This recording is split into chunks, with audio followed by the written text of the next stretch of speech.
I'm just having my glass of water to get me ready. Ciao bambini. Good morning and welcome to our whole school assembly. Hola! Let's get some learning on. Welcome to another day of home learning. What time is it? So we're going to work out the volume of this spring roll. And they're all over the floor. I consist of 95% water. We learn grammar through the coolest tool, music. Super goed. God arbeidet daily. I just need to keep up. I'm so proud of you. It's well done.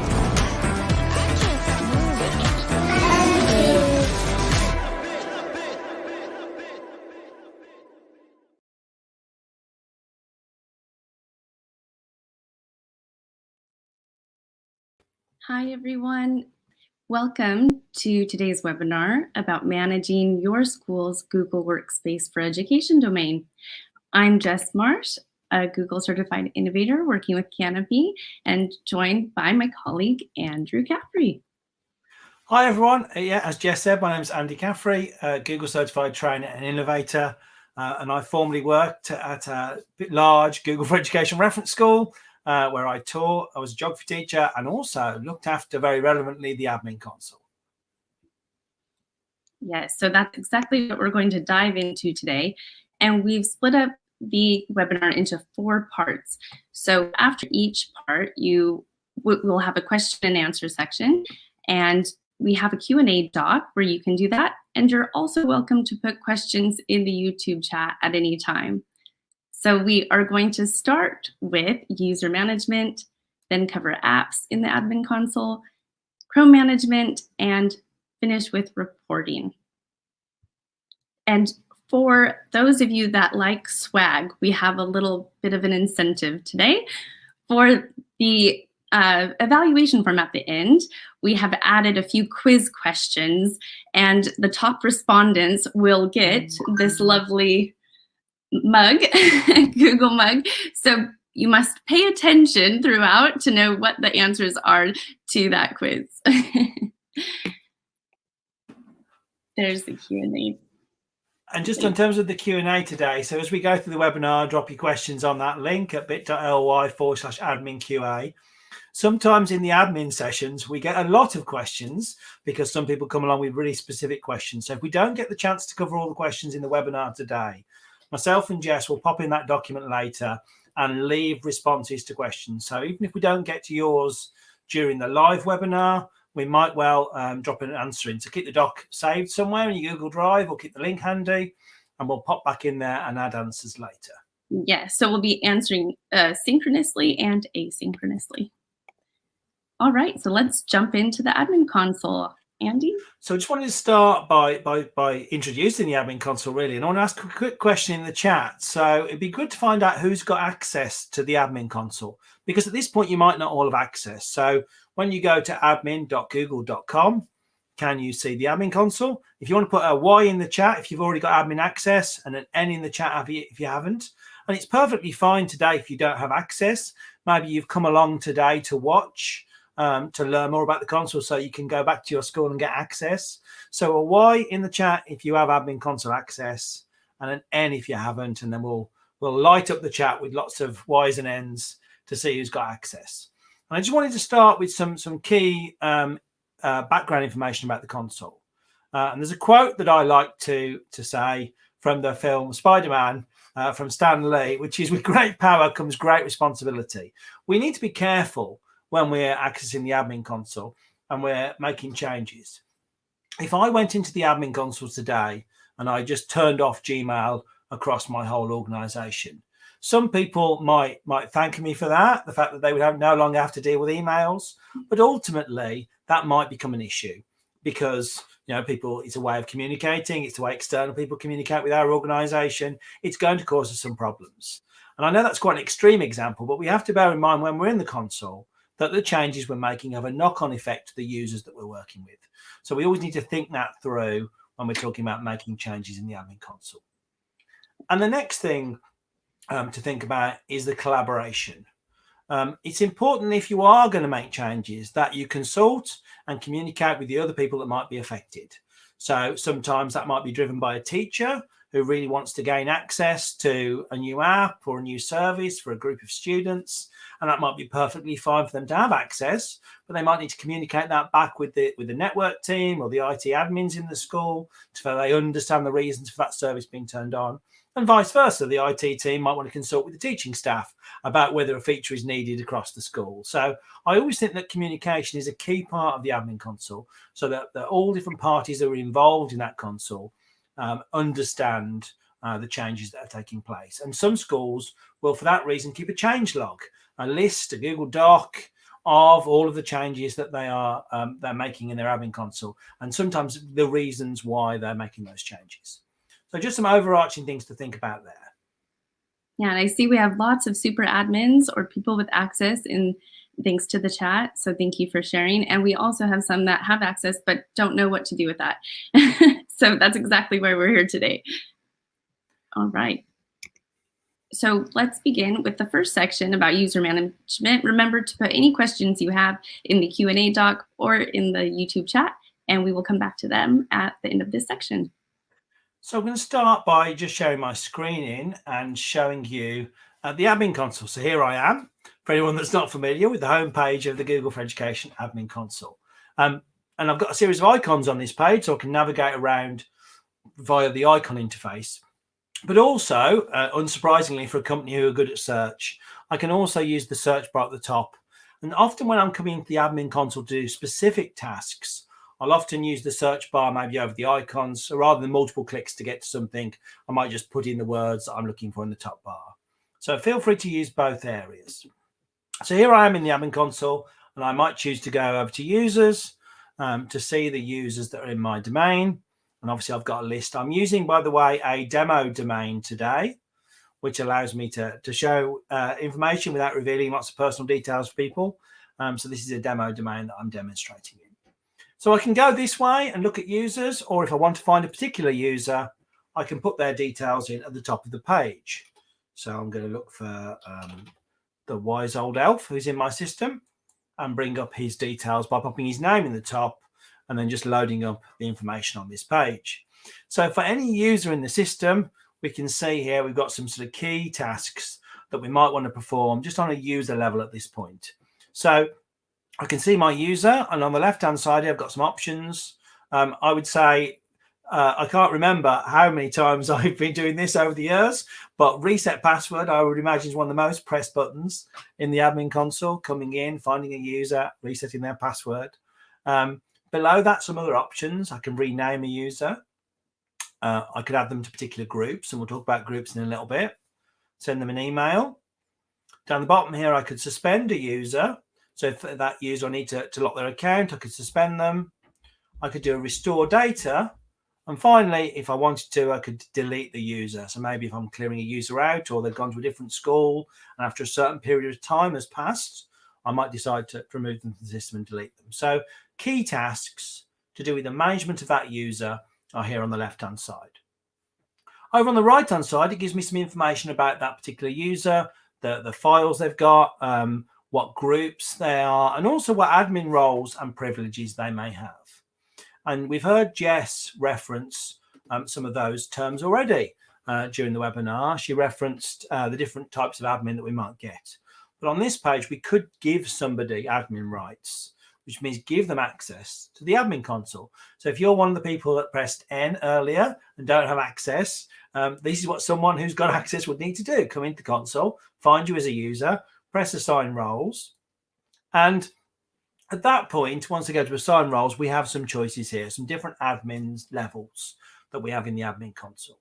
So at the very top, we have super admin. And that was always felt like the most powerful thing in the world, to be a domain super admin. It's at the very top of our admin tree. And super admin means that you have access to all of the systems. As a piece of good practice, a domain should have at least 2 super admins, because you can never predict what might unfortunately happen to a person on a particular day. Somebody might become unwell, something might happen. So you don't want to be having a risk of just having one domain super admin. So a minimum 2. I would say. And I often say to schools, good practice is at least 3 or more. So that you've got there the ability to come in, access the system. So super admins are our very highest level of admin. Below that, you've got some what we call less, as it scales down, effectively as you go on the list. Admin with restricted access to certain things. So things like user management admin and help desk admin, they allow you to make changes to the admin console, but don't give you full rights over everything. And this means that you can actually get access, delegated access to the admin console. A lot of schools I work with are often primary schools. And in primary schools, it can be great to give teachers the ability to change student passwords, because I would say 90% of all the student inquiries in a primary school are students who've forgotten their password. So having teachers, particularly those who've got the skill to do it, or the ones based in a computer room, or the ones with the set of Chromebooks, or however you choose to do that, giving them the ability to come in here, find a user through the search and change a password. It reduces that central pressure on maybe an IT team or a single IT person that's trying to do that role over and over again. So think about that, those reduced levels of access to other people in your organization. So those are the admin levels within the system that we get. So that's a user who's already in the system. But what about creating a new user when we want to put somebody in for the first time? There's lots of different ways of putting users in. I'm going to start with just the simple add new user button. So add new user here takes me to this page. It comes up and there is some key information. The ones with the stars is the key minimum information I have to put in when I create a user in the Google Admin Console. So we need to give them a first name and a last name. And that might be their genuinely first name and last name, which is a useful thing to do. Some other schools use student enrollment numbers at this point, but I'm always of the belief that it's far more useful for teachers to see the student's name in the system. So first name, last name, and then from that, you're probably going to generate their primary email address, the thing that they're going to type in when they come to access that system. And there's lots of different schools of thought around usernames. Some schools who have incredibly short usernames, particularly working with younger students, reception, year 1, year 2, keeping it down to things like simple initials. And then going up through, into secondary school, maybe a coded sort of username to allow multiple variations of the same name within the school. So the email address, and then down below that, you've got some other options. Everything below this point is optional, apart from the password. And again, you could choose to put a password in, or you could choose to have Google generate a password for that user. And again, it's your choice which you go for there when you put a single user in. In terms of that first password, lots of different thoughts on that. I've seen some schools that just use the same default word for all their default passwords. And more recently, quite a lot of use of date of birth, which is a really nice first password because most people know their date of birth, but then you can select it to be changed on the next sign-in. So as soon as that student signs in with their date of birth, they change it to something they want and then keep it at that point. So those are just the simple adding a single user in our system. And we're going to talk in a little bit about putting more than one user in, but I want to talk a little bit firstly about this other area, which is our organizational units. So I'm going to come out of users, and I'm going to just see on the left-hand side here, you can probably see that actually my users live within these groups, and these groups are known as organizational units. So organizational units is a way of me structuring my users so that I can put them in the right place and make policies, make decisions about what I can have access to at a sort of group level rather than having to do things individually. And most schools, I'm just expanding on my organizational units here, but most schools would have at least the breakdown of staff and students at a very minimum level. You want to have, all your students in one organizational unit and your staff in another. But I would recommend with students, we go in a lot more detail. And we start to break things down into things like lower school. In this case, this is an example, secondary school. So we've got lower school, upper school, and sixth form, like our 3 key stages there at secondary. And then obviously in like lower school here, I've got year 7, 8, and 9, my key stage 3 classes, year groups in there, and year 6 joiners maybe for when the year 6 are moving in. So you can see that I've started to create these groupings of organizational units that sit within other organizational units. And sometimes people say, well, why have that lower school level? Because surely someone's in either year 7, 8, or 9, and why have that level there?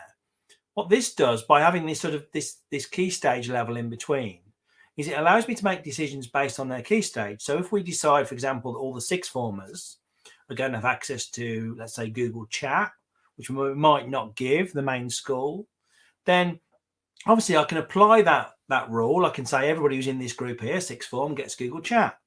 At the end of the year, when I need to move things around, I don't need to remember to give what now would be year 11 here access to chat. I simply need to move the organisational unit to sixth form, and it's going to apply the policies I've put on that area. So often it can be useful to do that, to put in place those sort of sub-levels when you're working with organisational units. So we can see them there on the left-hand side, and also if we go back to the admin console homepage, we have a whole section here called organisational units. And this is where you can build up those organisational units. You can build up those layers, put new organisational units in, and start to set permissions. But I would say the key thing to understand is that if you get your organisational units nice and organised, as the name suggests, that then allows you to be a lot more granular with permissions. So one of the things I often see is people saying, well, you know, we're not allowed to have this turned on at our school. Well, maybe we need to create more organisational units so we can make a much more granular decision on maybe something isn't appropriate for Key Stage 3, or maybe not Key Stage 4, but sixth form, it's fine, or maybe it's appropriate for staff to have access to something. So that all comes from having that sort of set up in the first place. Having those organisational units set up in the first place helps you then make those decisions about who's having what turned on and off. And as we go through the webinar today, and as we look at some of the apps you can turn on and off, the bulk of that is done through organisational units. But, and there's always a but, isn't there? There is another system that lives in place as well. So we have organisational units, and we also have groups. And so groups is a different way of organising people into a category. And what groups allows us to do is it allows us to also give permission to people through groups. And you might think, well, why would you want both? Well, the reason for having both is this. A good example from a school point of view is imagine a digital leader. Imagine if I've got in my school, my secondary school, I've got a group of digital leaders, and I'd like them to go and test, let's say, the new creation features in Google Earth. So I want to give that little group of students access to Google Earth and the creation tools in Google Earth, but I don't want to turn it on for all the students in my organisation.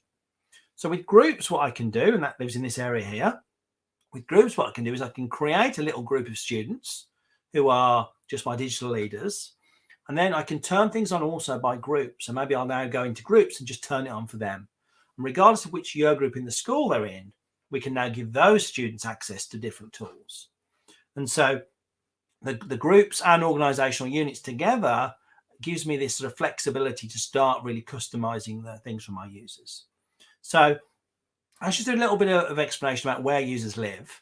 Now I want to have a quick look at a slide that just shows us there are lots of different ways of putting users into the system. So I just showed you there in the example, the example of just putting in one user. And it's very unlikely you're going to sit there and manually type in maybe 1,600 users. And that's not a very efficient use of time, put it that way. So just on this list here, it sort of goes from, you could say that the more simple end of things, more to the more advanced end of things on that list in order. And interestingly, as a school, when the school I was working at first went to Google, like the very first person, we manually put them in to see what would happen, and we typed their name in. But after that, we did realise that wasn't going to be the route. So we went for the first one on that list, which is CSV upload. So that's bulk uploading users, taking a spreadsheet and putting all them in. So pulling a list, in my case, of Sims, getting their first name and last name into a spreadsheet, along with what their email was going to be, and simply bulk uploading them with a password. So you can bulk upload, that's CSV. Coming down the list, Google have some tools you could use. One's called School Directory Sync and Cloud Directory Sync that could be used to bring users into the console, bringing them in from other places. If you want to do some sort of manual pieces, there are some tools out there, and we'll share these links in a document a bit later in our Q&A doc, but some tools out there like UserGopher and GFE Sync that can bring people in. And then there's third-party commercial tools that will often extract lots of data from your MIS and bring them across. So tools like Wand, Salamander, WizKids, RM Unify, those go and take big chunks of information. So a good example of that is something like Salamander will take the timetables from Sims and bring it into Google Calendar, as well as the users and everything else. And so there's a range of choices there, depending on where you want to be and how much you think that data is going to change. And Andy, I know you always say that GAM is only for experienced users, right? But what does that actually stand for? What does that mean? Yeah, so GAM, Google Account Management, is a command line prompt that allows you to make big changes on the admin console. And so it just allows me really, if I needed to make a sudden huge change, imagine my school became an academy and I needed to change everybody's primary domain. I could do that with GAM. It's not for the inexperienced, and we're not going to cover much about GAM today, but we'll share some resources in the Q&A doc should anyone really want to dig into that in more detail. Like everything in the admin console, it needs to be used with caution. Because you obviously, with the power to change lots of users, you've also got the power to disable and destroy lots of users. So I would say move carefully if you're going to go near GAM. Wonderful. So I see there's tons of questions already flowing through, and I know you've already covered some of these updates. Andy, so last week Google announced a big series of updates coming across the whole of Google Workspace for Education. So one of the things was the new name, the change from G Suite to Workspace. I'm getting good at remembering the new name. But they also announced some updates to admin. So I wanted to mention some of those as we go through today as well. And the first one is this one. It's called Target Audiences. When you go in Google Docs, it says share, and normally it says, do you want to share this with your school? It'll have the name of your school there. And do you want to share this with the whole wide world? Or do you want to share this with individual people? Those are your three big choices. Target Audiences allows us to have more groups in that area. So if we wanted to have maybe students as a group, which would make sense, wouldn't it? I'd like to share this document with all the students, or maybe staff as a group. We can now build something called Target Audiences in the system. And so Target Audiences is a new feature rolling out. It's only available for Education Standard and Education Plus users, so it's only two of the levels there. But it might help people again to think about how they organise, particularly at the moment focused around doc sharing. So that was announced last week. And the other update for us, and this one is quite relevant considering what I just mentioned about groups, is we now have the power also to, when we've got groups, to describe a set it and forget it, base group membership based on certain data that's incoming. And so imagine that we bring in, when we import data in, maybe we bring in the information of whether they're a teacher or a student. And that would allow us then to create groups in the system, teachers and students, that automatically populate based on that incoming data. So again, thinking about how you can automate some of that group membership. And I think that could, certainly in large institutions, make a big difference. Again, that's on the Standard and Plus accounts that new admin feature is rolling out. And they're both live already, those two new features. So you should be able to see them if your account has been updated. So there are tons of questions already in the doc, but please feel free to add more. And we have a quick video for you to watch while we do that. This journey began a few years ago when we came together to develop a digital strategy to breathe new life into the way that staff work, that teachers teach, and ultimately the way that children learn. It was really important for us to think about how are we making sure we're providing the very best teaching to all of the children in our schools. We very much wanted to move forwards with cloud-based technology. But we had to have an infrastructure suitable for children, but it also had to be useful for staff as well. What we decided to do was provide every child with their own Chromebook, and we adopted G Suite for Education, and then before we knew it, the magic really started to happen. Okay, 3LS, I would like you to log into Google Classroom. It's had a really transformational impact on the school. Children embrace Google technology like a duck to water. It was really easy once you got the hang of it. It was just really fun. They're a lot more focused, they find the lessons a lot more fun, and the engagement just went through the roof. Staff were able to get going quickly. We were given time to just try things out for ourselves, and I think that was a really important stage of the process. It's reduced my workload massively, and I know more about my children. At no point had we ever thought that Chromebooks for one-to-one would be a solution to a global pandemic. But compared to other schools, our children and staff were used to working in the cloud, and through the use of Google Classroom and Google Sites, we were able to switch learning online and deliver lessons from day one of the lockdown. Remember, you're figuring out what the value of the 9 is. We worked quickly to ensure that every family had access to the internet. Good morning, everyone, and welcome to another day of home learning. Being at home, you don't see anybody. I miss the support from teachers. You're distracted with your siblings and your dog, and it's annoying. Children's well-being was really, really important to us. We communicated with all of our parents on a daily basis. We arranged Google Meets where we drop in with the children. Can you think of something good that's happened because of lockdown? I'm spending more time with my family. Great answer, Vassy. Thank you for that. Within that first week, Google Meets had happened, children were laughing together on screen. It was totally surreal, but while the buildings were physically closed, the school was open. The whole concept of a digital classroom and a digital school is exciting. If we can provide them with those real basic digital skills now, we're really preparing them for their adult lives.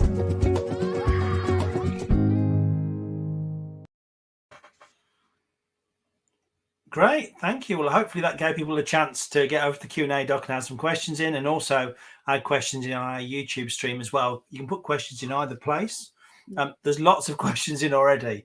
I'm going to save some till later because some are about things we're going to talk about, like apps and permissions, which we're going to go through in just a moment. But there's some, Jess, we're going to look at, aren't we? That that will be relevant for us. Start with this one. All related to this first part about user management. So Mr. G. Lillis, sorry, don't know your first name, asked, how many users can a school have through Workspace? Yeah, so it's unlimited. You can create as many user accounts as you need.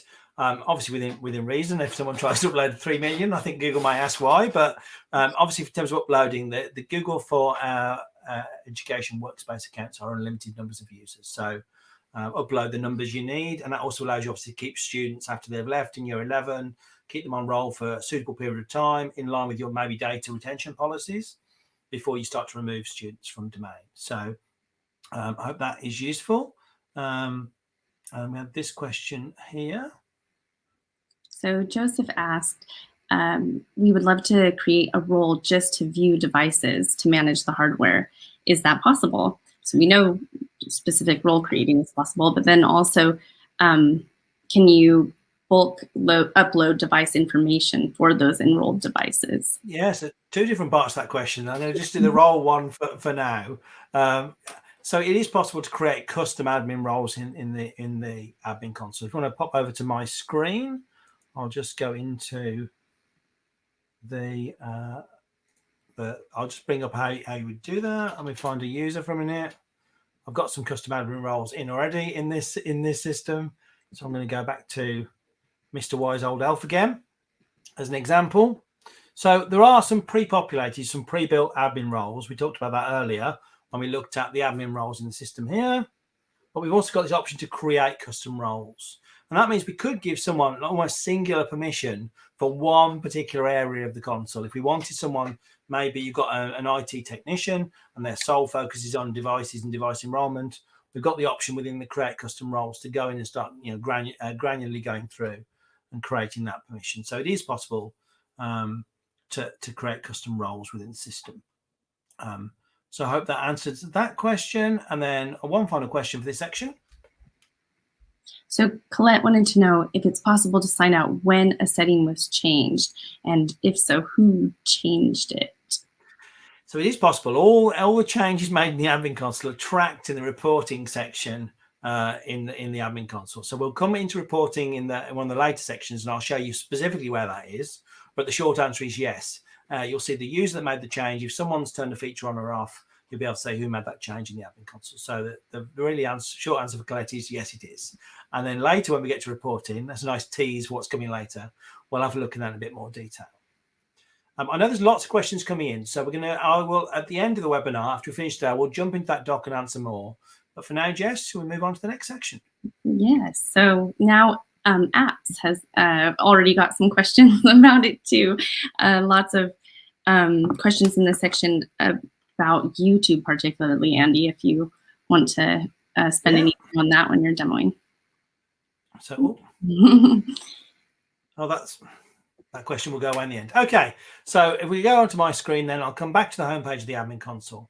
We're going to take you through what apps look like. Great. So here comes my screen. So apps obviously live under this section here. And what I'm going to focus on in this section, by the way, are just the Google apps, the Google Workspace apps. Some people have asked some questions about pushing out extensions, and we're going to do that in the next section. So we will get to that in a bit. But for now, let's just focus on the Workspace apps. So for that, we go to apps from the home page. And at this point, it breaks it down into two categories. So you can see at this point, we have Workspace and additional Google services. So the Workspace is all the core services that are covered by the core service agreement with schools, and then additional services, everything else lives in there. YouTube lives as an additional service. There's questions buzzing around about that, so I'll come to that in a second. I'm going to look at some core ones first, and then I'll look at YouTube specifically. So here we are in Workspace, and we can see the core apps that a Google Workspace for Education account has access to. And at a very basic level at this point, what we can see is things are turned on and off. So we can see that actually here on this particular domain, we've got on for all of these tools. We can see the big on status. So at this very sort of broad level, is something enabled? Is something turned on to be able to use? And so going from the top, assignments is a tool often people haven't heard of. It allows us to take some of the functionality of Google Classroom and embed it into third-party systems. So if your school's got a different VLE, maybe using Canvas or Frog or a Moodle system, you can take some of those classroom features and put it into there. And that's what assignments is. It's pretty much the same as Classroom, which is also on that list. And then we've got things like Calendar, Drive and Docs and Gmail through each of the apps. So the first, I suppose, big decision is, are you turning things on and off? Or are you going to use a particular tool? And on the right left-hand side here, we can see our organizational units. So it's not about just, are we turning it on, but do we want to turn it on for a group of people? Maybe we're going to give chat as an example to staff and not students. So again, we can do that by organizational unit. So I'm going to just go into a couple, 2 or 3 of these, and just talk through some common settings that we see in some schools. But before I do so, I want to do sort of a big sort of disclaimer around that piece. And that is that every school is different. Every school we work with has different feelings about which apps they want to turn on, what other systems they might have in place that replicate some of these features. And so there isn't a right or wrong answer. I can't sit here and say, oh, you should definitely turn this thing on or you should definitely turn this thing off, because it is down to individual schools. And I've worked with schools that have made great cases for both. So even with the same age range. So there's no set hard and fast rule about this. But what I will do is talk about some of the common settings that we see in schools. And I'm going to start that by just doing a very quick one over in Google Calendar. So let's go over to Google Calendar and let's have a look at some of the settings there. One of the ways I know if anyone's ever touched settings on a Google Workspace domain is from their calendar settings.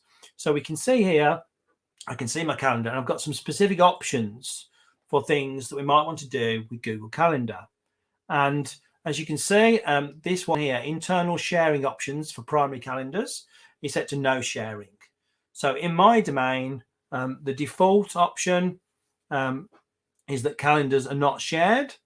And then external sharing, there some people are allowed to share, but internally they're not.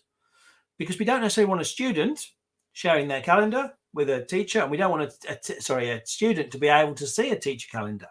If you think about an office space, a workspace, there's a lot of calendar sharing going on, but often we restrict calendar sharing when it comes to Workspace for Education domains. So the common one here, the common change, I would say, from the normal default setup is to restrict calendar sharing in Calendar. Coming back out, I want to spend a little bit more time on some of the key ones for us. So let's go to Google Classroom next. So in terms of Google Classroom settings, a few different options. Obviously, the ability at the top to turn it on and off. Below that, we have some key features and some key settings. The first one are in the general settings. Let's load that up. Are teacher permissions. So teacher permissions are about who can create classes. So you may know when you first go to Google Classroom, it comes up on screen, are you a teacher or are you a student? And hopefully you sensibly pick teacher or student, you pick which one you are, and then that allows you potentially to be able to create classes. So pending teacher is anybody who picked just that I'm a teacher. If you've got a concern around that, maybe you think, well, students might pick teacher and then go creating classes, you could change that option there to be only verified teachers. but then you're going to, as an admin task, have to manually verify every teacher that comes into the system and make them a teacher in there. So you can increase the control around that setting if you want, but at the same time, you then have to then go and sort of tell Google who all the teachers are by putting them in the right group. So, and again, it talks about the groups here. There are links to the groups to allow you to do that piece of work. My advice is that unless you have an issue with students doing that, I would leave it on pending and verified teachers. I think it's pretty good where it is. Guardian access. It is possible to have a parent and guardians receive email updates of what their children are doing in Google Classroom. It doesn't give them access to log into Classroom. It doesn't give them access to see any student work. It's simply going to send them an email once a day or once a week, depending on, they can choose the frequency, with an update as to what's been assigned to their student. This big button here allows you to turn it on or off for your school at a whole school level. So you can make a decision, we're going to use this feature as a school. I think it is a really useful feature, but I would often say it comes further down schools' journeys. Once they get used to Classroom, they're confident using it. And the other thing I would say is if you're going to turn it on, tell your staff, because writing an assignment in Google Classroom that your students understand is one thing, but writing an assignment that the parents who weren't in the lesson or weren't and don't know the context around that is a different way of wording it. So I would always say there's a bit of staff communication around switching that on, making that switch. I've seen some questions about bulk uploading. Someone earlier asked a question about different ways of putting the parents in, and they mentioned GAM. The most efficient way of bulk uploading large numbers of parents is to use GAM. It's one of the times when GAM does come into its own, and that it can take a CSV of the student and parent connections, and you can upload it and it puts them all in. So I would say it is one of the most efficient tools for doing that. There aren't many other tools apart from the third-party tools like One, Salamander, WizKids, and RM Unify that can also push parent data in. So some settings for Classroom there. The other thing we see on this page is the information about class membership, who can join classes in your school.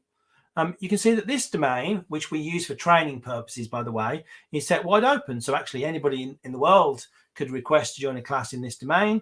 And my students in this domain can join any class. They could join another school. We've got it quite wide open at this point. But you probably have that a bit more restricted. You might have only students from your school joining your classes, and your students only being able to join classes in your school to really sort of lock them into your domain in terms of Google Classroom. If you're doing maybe an exchange program with another school, or you've got a partner school, or maybe it's sixth form, students are attending classes in a school down the road, you could do this whitelist domains, which we see on the screen, and that allows the two domains to work as if they're in the same organization. So although we put the rule in place, you can only join your school domains, they would be allowed to join any whitelisted domains as well. So that can be a useful workaround if you've got a partner school, you want to work in that way. So those are some of the common settings that we might adjust in Google Classroom. Let's come back up to the settings page. The other one where we might want to make some adjustments is in Drive and Docs, particularly for those of you joining us from primary schools, to start thinking about, well, what does sharing mean when we talk about sharing? Very often in primary schools, and for certain vulnerable students in secondary, we want to restrict their ability to communicate externally. So we might be turning off Gmail, turning off chat, but the other, of course, way of communicating would be to share a doc with someone. And so in this space, in the Drive and Docs page, we can start to restrict some of that sharing. So here in the sharing options, we can decide whether people can share outside of an organization. And again, on the left-hand side here, you can see that could be done by organizational unit. So I could, for example, on the left here, go into my school. I've got my example school here, go into users. And what I'm doing here is I'm filtering down the organizational unit. I'll make my screen a bit bigger. And after that, go down to students and decide, well, maybe for all of my students here, I'll come over to the right-hand side now, and I'll change my sharing options here so that maybe whitelisted domains only. So we'll allow the whitelisted domains. So what I'm now doing is I'm saying my students can't share externally. They can, everything they press share on can only be internal. Big thing about changes in the admin console is that once you've made your change, you need to pop down to where it says it and press save. So we're quite used to auto saving in Google, but the admin console requires you to confirm that with a button press. And now I've put that restriction in place on my students. So my students can't share externally. My staff still can, because I only picked it at this one level over here. And as you can see on the left-hand side now, there's a little dot there to show me that there is there's a different policy in place relating to students. So it's sort of, if I was unsure, I could see now there's a change being made there. And that changes the settings. And that's quite a common change. When we're working with schools, excuse me, it's quite a common change for them to change maybe the drive settings. So settings for drive and docs, altering sharing settings is quite a common setting change to make. Moving back up again, I just want to mention a couple of others. I'm not going to have time, obviously, today to go through every one of the tools within Google, all the 52 on the other page as well. But just to mention a couple of others that people may choose to do. Obviously, with Gmail, there are the options to turn that on and off, but also the options to turn it on by OU. So you might have it on for staff, off for students. In Gmail advanced settings, I'm not going to have time to go into this today, but it is possible to also filter what domains people can communicate with. So you could, for example, turn Gmail on for students, but again, have them ring fence so it's internal only. So maybe they can only email people within your school and filter it that way. So it is possible to do some fine tuning on Gmail. And then coming down the list, Google Meet. We've all probably got used to Google Meet. It's interesting that was frequently the turned off feature for a lot of schools up until coronavirus, and now heavily turned on. And we have some options in there that are relevant. So let's load up Google Meet.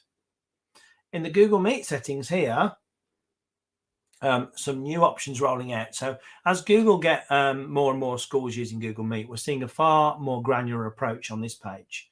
So added, I think this week, is the ability for us to think about backgrounds now. So within Google Meet, you can change your background image. You might want to decide who can change the background image. So it might be nice for staff to have the school logo or background image that they would want there.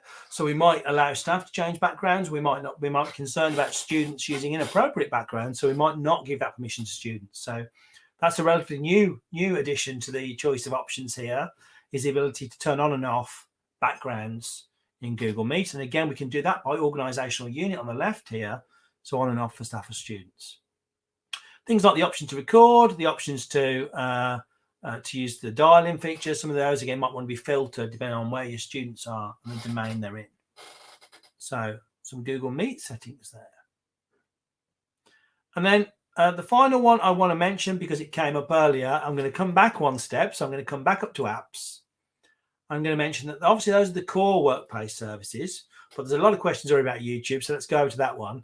In additional Google services here, we have a whole range of different tools.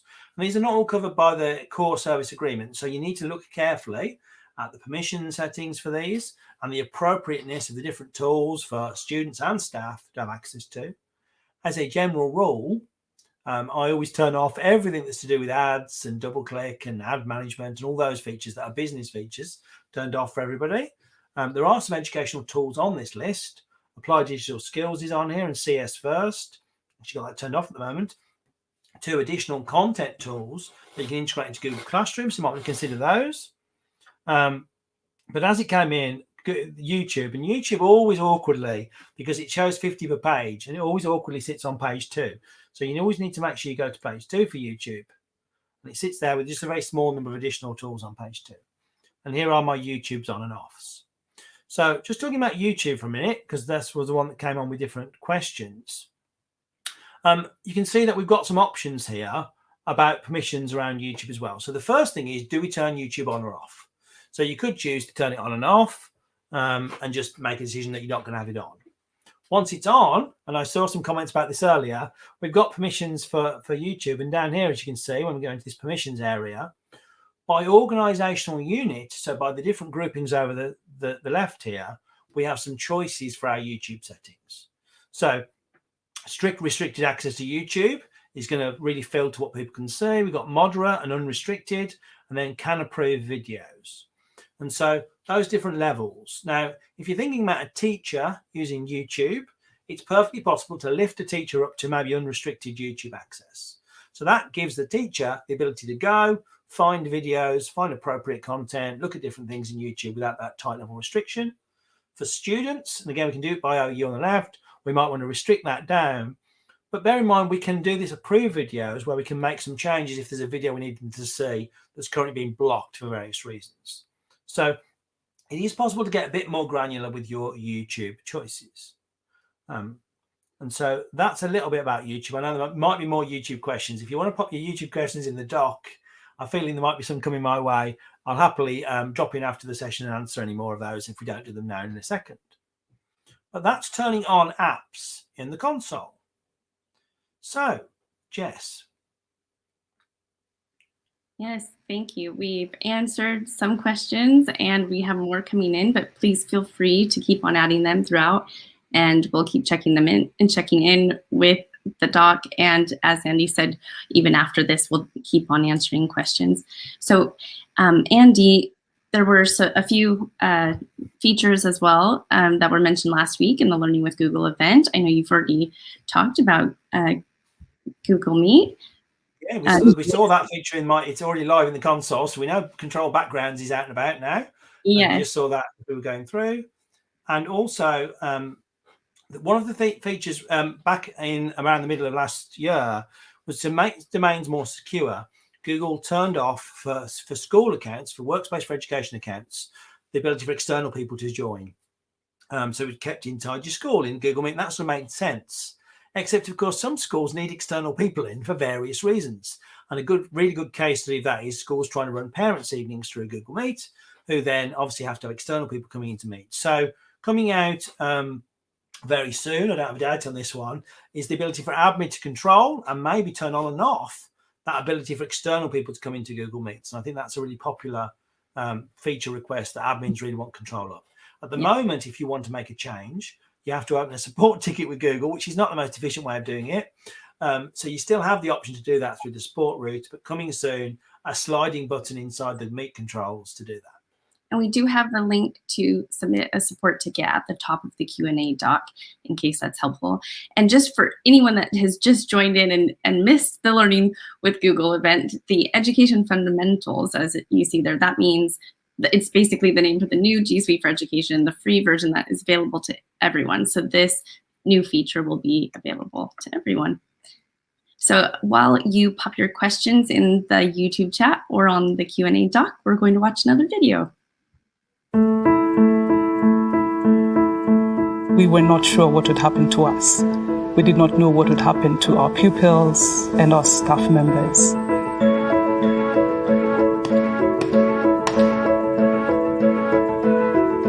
हमें डर था कि बच्चे कहीं पीछे ना रह जाएं।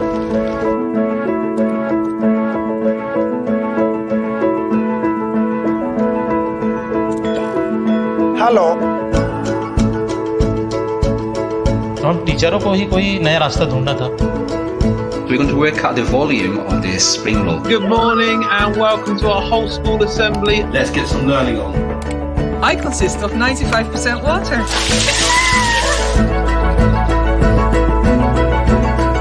I am really happy to see so many people. Hi. Ciao bambini. El COVID nos ha llevado a innovar, a hacer cosas disruptivas, a hacer cosas diferentes. Technology can level the playing field for children. It opens up so many avenues that they otherwise would not have been exposed to. It's hope.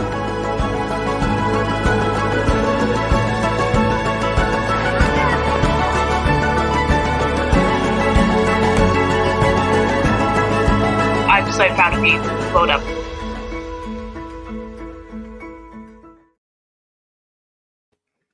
Great, and these videos are a great opportunity, one, to see the videos, but two, obviously to add questions to our Q&A doc.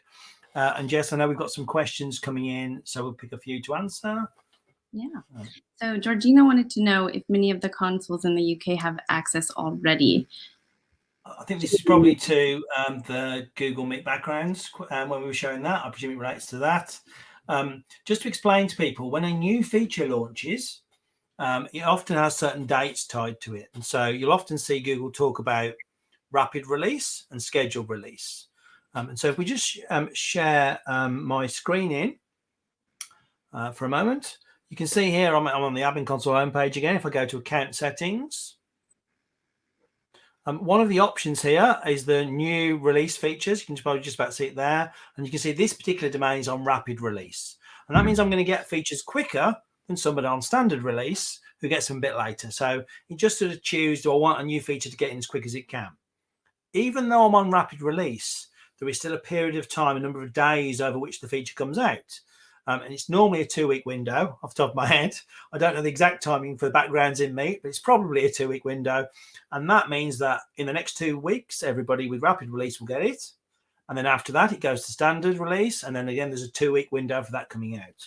So you could be potentially at least four weeks away from that if you're on standard release and you're the very unfortunate last domain to get it. So it's hard to tell, but that's where you can change. If you want things quicker, you can flick over to rapid release, but you're still going to have to wait a sort of period of time. Right.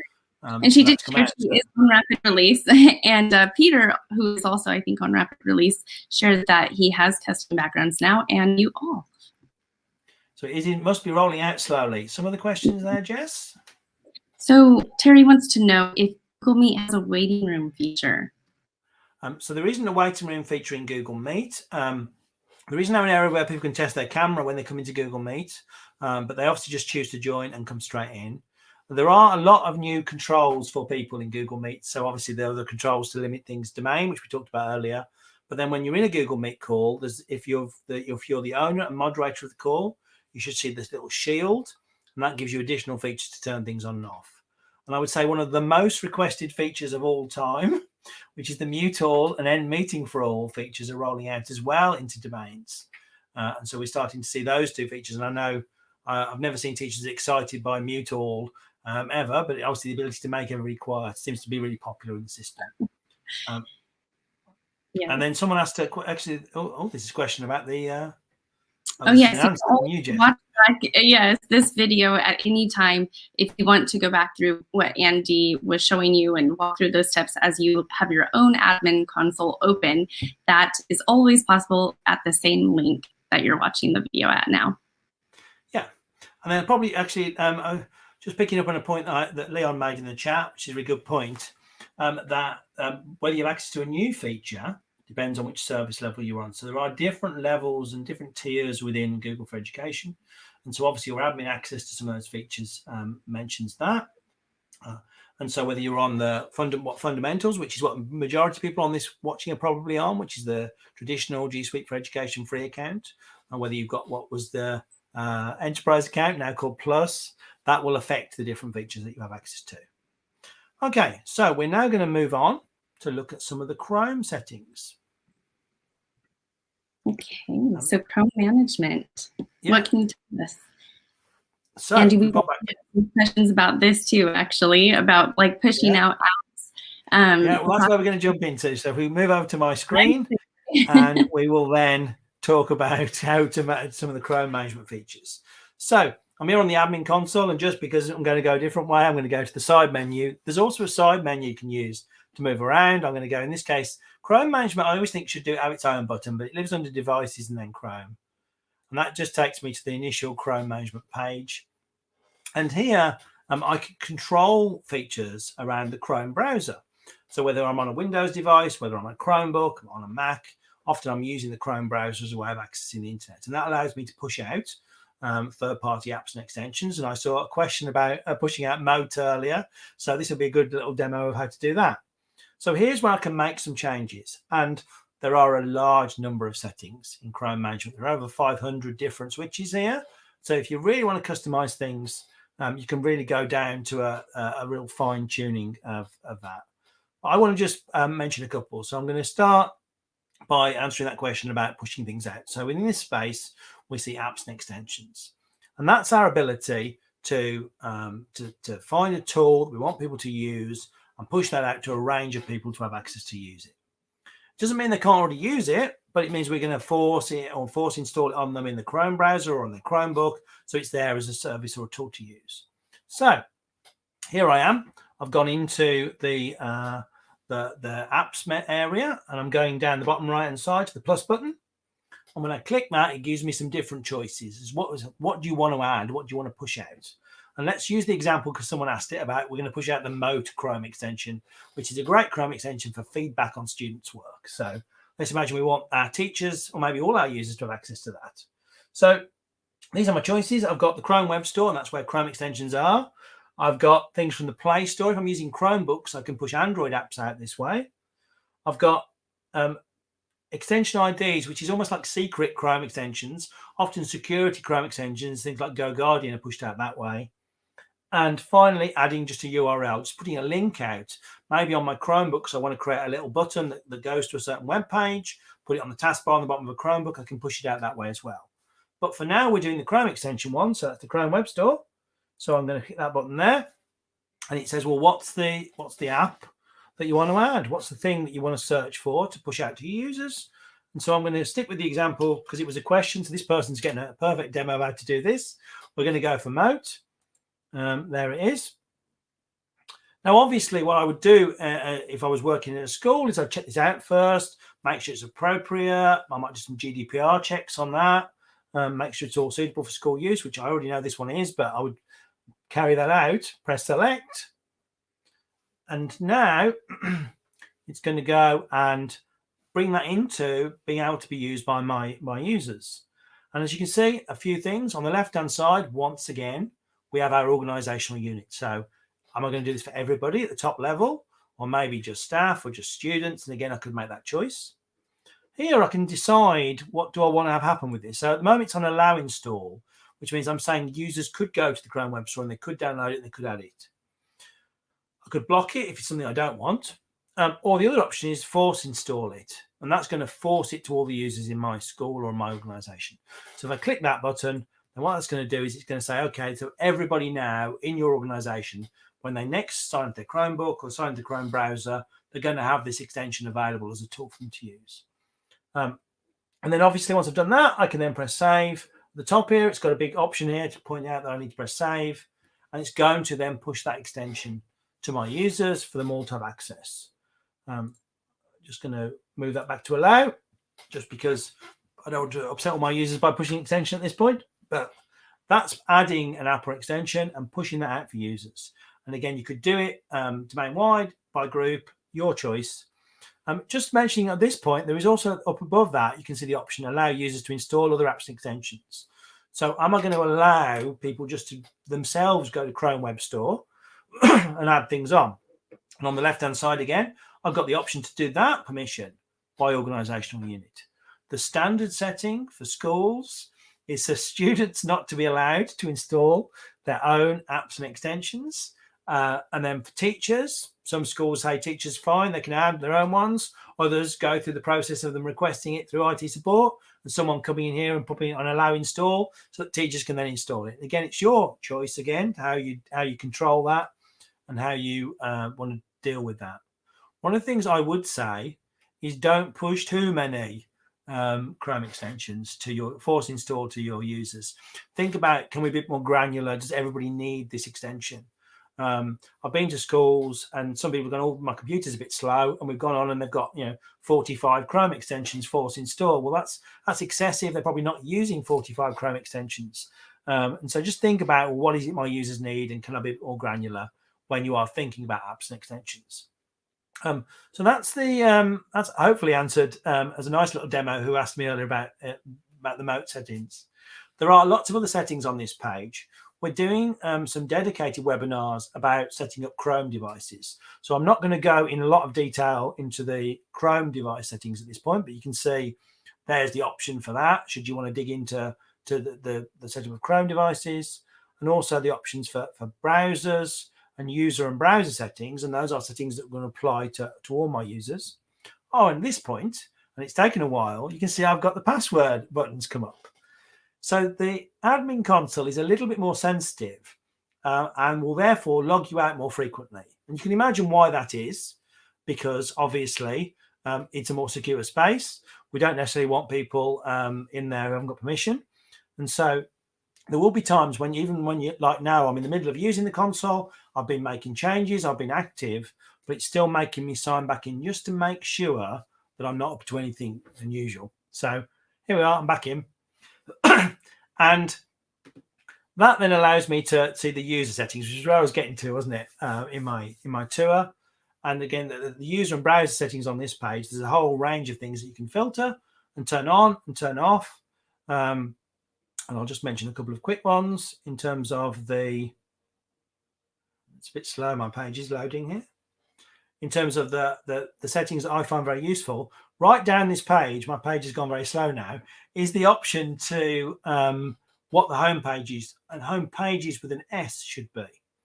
And one of the things that I found particularly useful working in the school that I did, where is it, all the way down here somewhere, is the ability to set home pages and vary them by organisational unit. So what that means is, there we go, startup, finally reached it.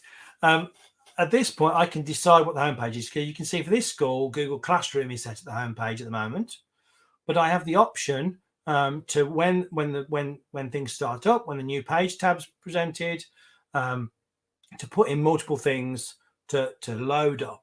And so what we used to do was vary that by organisational unit. So maybe my year 11 students, I want them to go to our revision Google site and focus on the revision topics, where maybe my year 7 students need to go to an induction page. It's far more simple, written in their way. So just the ability to filter again and to really sort of fine tune it can really help users in this space. So pages to load on startup, it says put each URL on its own line, for example, and it gives you an example there. So that you can even do it with multiple pages. And obviously, sometimes I would load up the revision page and a student would close it down again straight away. But at least I knew they knew that that existed, that it was there, that it was there as a support mechanism for them. So user and browser settings, without going into tons of detail, there's lots of ways there of customizing. And that sort of just takes us very briefly through some of the Chrome settings. Jess, have we got any big questions we want to ask? There are several questions, and some you've already answered by doing your demo, of course. So hopefully, if you missed that, I've tried to put notes in the Q&A doc so you can go back and watch Andy's demos. We have about Vincent asked this, I think it's just on the Q&A doc, about will there be reporting of changes to a Jamboard? Which, yes, revision history is a new feature coming. And I guess that's more of an app question, but we... It's certainly, yeah, version history is coming to Chromebooks, and coming to Jamboard as an option on the drop-downs. But I also believe if you use the keyboard shortcut, you might be able to see it now. I've heard some people saying that, and people can probably correct me in the chat, but if you use keyboard shortcut for version history, you might be able to get version history on Jamboard now. I've certainly seen some reports of users getting that already. So, yeah, that is useful for teachers to see who's edited Jamboard. It is a useful feature. Any other relevant questions coming out in the chat? I saw one. I think it was... about... Stephen just asked a really great question, actually. I just saw that pop in, which was, with all the Chrome settings, are they in relation to managed devices in the school, or do they apply to Chrome browser settings? There are two different pages. When I was on that page, and in fact, we share my screen back in, we'll just see what that is. But you can see at the top here, I've got user and browser settings, and I've got device settings. So device settings apply to managed devices. And by that, we usually mean Chromebooks and Neverware devices. But those are the ones that are solidly on the device. User and browser settings, as I'm in this area here, you can probably see there's some little icons that sort of appear. And so as you can see, there's a little square computer, which is the Chromebook. So that's saying this new page thing here, that applies on Chromebooks. But also the Chrome icon is next to it. So it also applies on the Chrome browser. So a user on a Windows machine on Chrome browser, if they're signed in, that's still going to apply to them. And where you see the little Android man, well, that's going to apply on an Android device if they're on a mobile. So the answer to the question, Stephen, is it varies by each one of them, but you can see which of them it affects when you're on that page. Ben just asked a question saying they've installed apps, but they're grayed out for users. Are there any other settings that can impact that? It might depend on what sort of apps they are. It's difficult to without seeing the console to know. You have to turn on, if you're installing Android apps, you do have to turn on the Google Play Store and access to that within the admin console. So it could relate to that, because if you push an Android app, you haven't turned on access to Android apps, so then the user's not going to get access to that. So it could be that. So that's probably one of the most common things. And I probably should at this point also say something about Android apps, and that's this. Don't get, some people seem to think they need to push lots of Android apps out. Well, in reality, only use an Android app if it's a really good reason you're going for the Android app over just using a web-based version of something. If you've got students with Chromebooks. Yeah, Jamboard is a great one, or a great example of that if you'd like the AI features in there. Yeah, there's some additional features in Jamboard, but as a general rule, Drive's web-based interface is better than its mobile interface on Android. So think carefully about which ones you're pushing. Okay, so we ought to. I'm aware there's lots of questions coming in, so we'll jump back to them at the end. But Jess, we better move on to the next section about reporting. Yeah, finally, we're on our final section. And again, feel free to put your questions in that Q&A doc. And I'm color coding them so we can come back to them later as well if we don't have time to answer everything today. So Andy, we've already had some questions, of course, as well about reporting, and lots of questions about parents, connecting with the reports that go to parents too on a kind of another level. So if we have time for that, that's awesome as well. Okay, so if we share my screen back in, I'm back on the home page of the admin console here, and I'm just going to go to the reports area. So that's under reports. And what I can see at this point is sort of high level data about my organization. So if there's certain data I need to use, and by the way, disclaimer here, training domain, so it's not as active as it could be, and your school will be far more active than this, I would imagine. But I get the sort of the high level highlights about and what my users are using, and just some areas around there, how much external sharing they're doing, who's active, suspended, and so on, and the storage they're using. So big sort of level data at this point. And on the left-hand side here, I can start to drill down into particular tools. So if I'm interested in Google Classroom, which is a fairly obvious one to do, I can see again at this point what I would describe as sort of high-level data about the level of activity in my Google Classroom. Google have announced some upgrades, and we'll talk about that in a second, coming to this area. But I used to, even at this point, when I was in my school, I knew how many sort of active live classes I should have, because I knew how many classes were on the timetable, and I therefore could work out roughly what these numbers should be, and that allowed me sort of at a high level to monitor what's going on. Somebody asked earlier, I said I would come back to it at this point, was how would I know if somebody made a change in the admin console? And so on the left-hand side here, audit log admin. Audit log is about changes and things that are going on. You can see here, we can see changes that have taken place in the admin console. So it's highlighted the fact that today, at 3:39, I changed, we saw me do this earlier, I changed the sharing settings in Google Drive so students couldn't share outside the domain. And again, it's listed that it was me as the admin that did it, and the IP address I was from.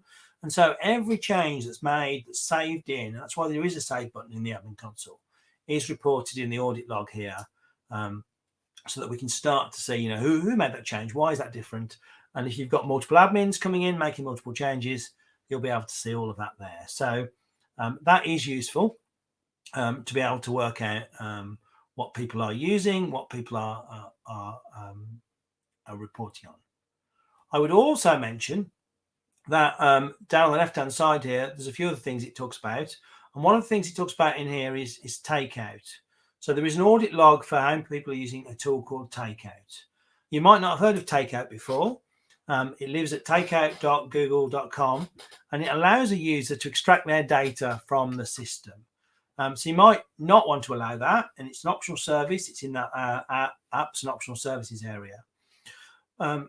I worked at secondary school, so year 11, getting towards the end of year 11, getting ready to leave. We would send them all an email saying, we've turned on Google Takeout for your domain. Please use this to take all the data you want.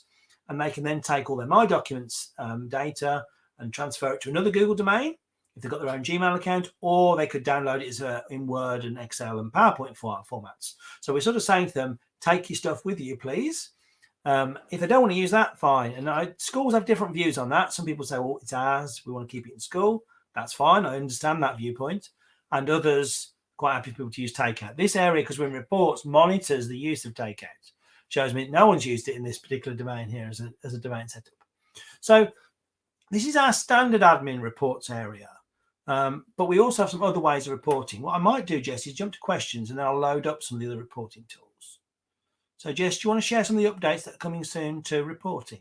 Yeah, so you've already mentioned the audit logs, which is available on March 21st, so in about a month, to the entirety of Workspace for Education. So that's with the fundamentals package. And we also have the activity logs exporting with BigQuery and the Data Studio, this kind of link up for all of you data lovers and especially schools looking at analytics in a big way. This is for the standard and plus packages.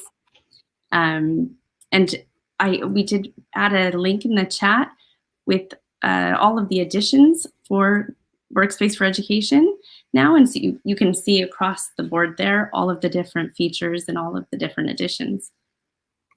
And so I'm just going to share something on my screen now, because there is another way of viewing data, something that's quite new that came out last year, and it's this. It's called the Google for Education Transformation Report. And what this does is over a measured period of time at certain points in the year, it tracks the usage of your apps across your domain, and it produces a report, if you like. Imagine a report for senior management on, well, what's the impact of that? What transformation is happening? What apps people are using? What apps people not using?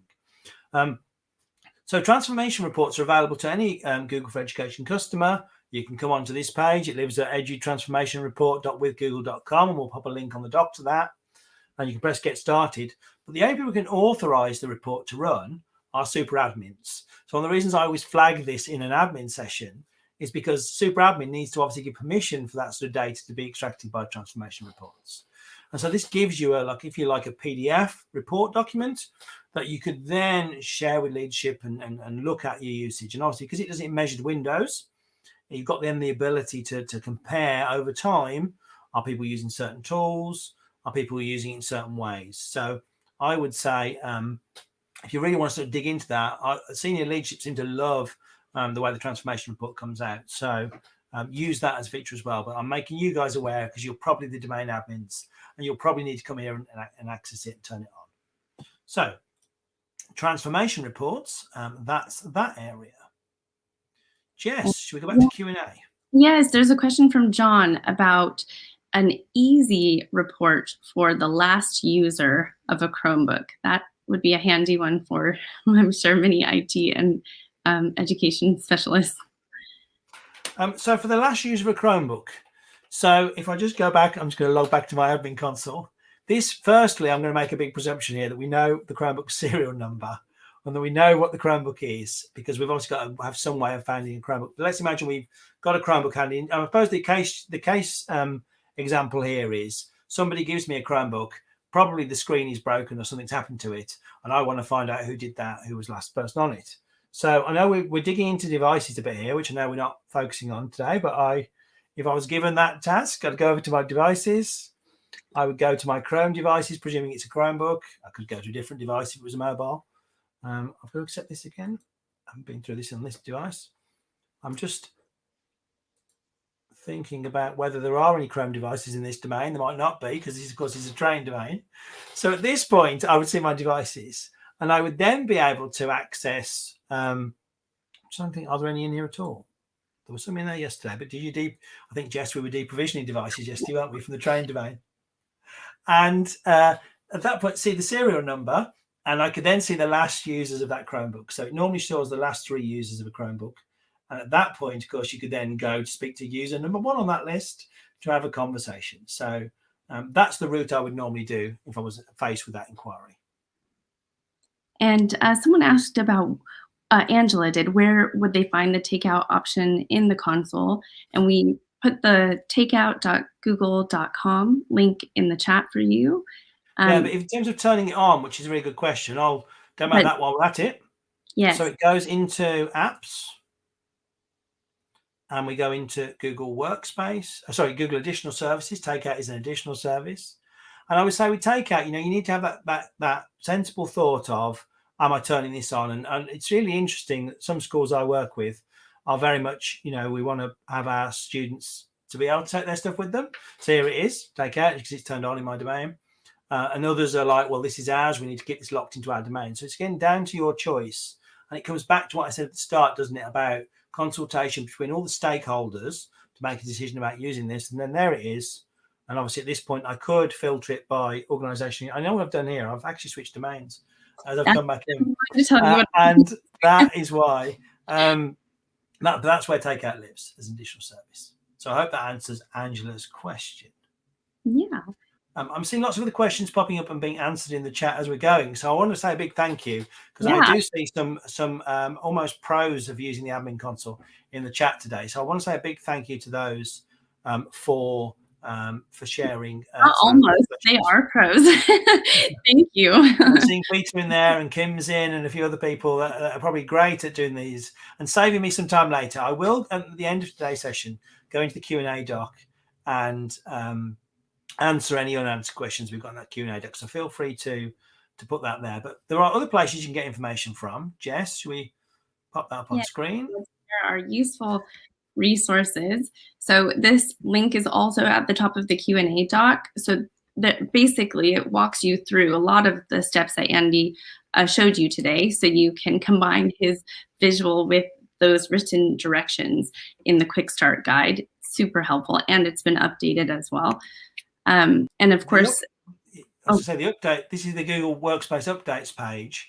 As if you're an admin, one of the things you need to sort of try and keep on top of is all these new features. And we've been talking about some today that are coming out. And so one of the things I recommend doing is going to workspaceupdates.googleblog.com and subscribing by email. You will then get an email every time a new feature launches, and it will tell you the release schedules as well, whether you're on rapid or standard. And so that way, you'll keep up to speed with all the changes that are taking place. Okay. And just to clarify, Elliot asked once again, is this session being recorded? Yes. Well, it is going to live on YouTube, so you can watch back here on this same link at any time.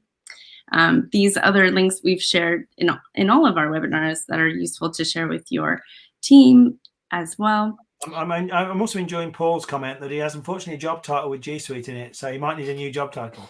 Oh, yeah, lots of changes. Actually, let me just pop to this because there were lots of questions about the different editions as well. Yes.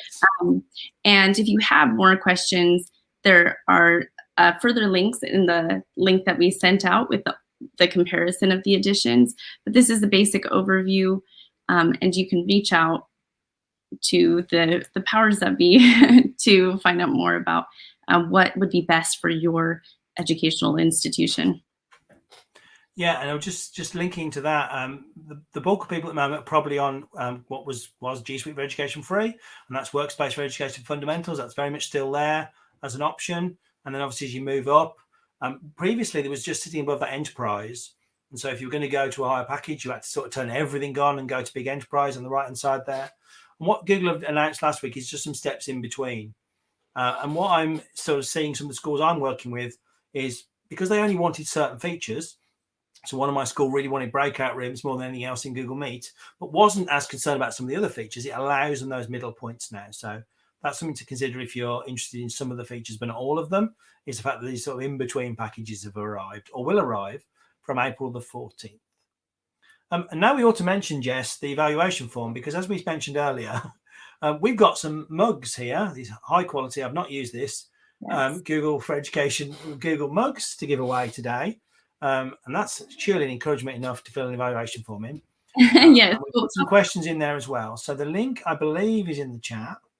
Yeah, thank you. And of course, it's the respondents that get the questions correctly. So be careful to read the questions carefully. Of course, we won't score your responses for the evaluation portion. That is completely open, and please be honest. But just that there's 3 little questions at the end about the admin console. And that all it leaves me then to say is a big thank you to everybody for joining us today. We will dig in more of the Q&A doc. So if there's things you want answering that we didn't cover, feel free to drop things on the Q&A doc, and we'll dig in there later and leave some additional responses. Yes, there are some specific ones in there that are just hard to answer in this form, so we'll give a more detailed response in that Q&A doc. Otherwise, thanks for joining us, everybody, and take care. We'll see you all soon. Bye.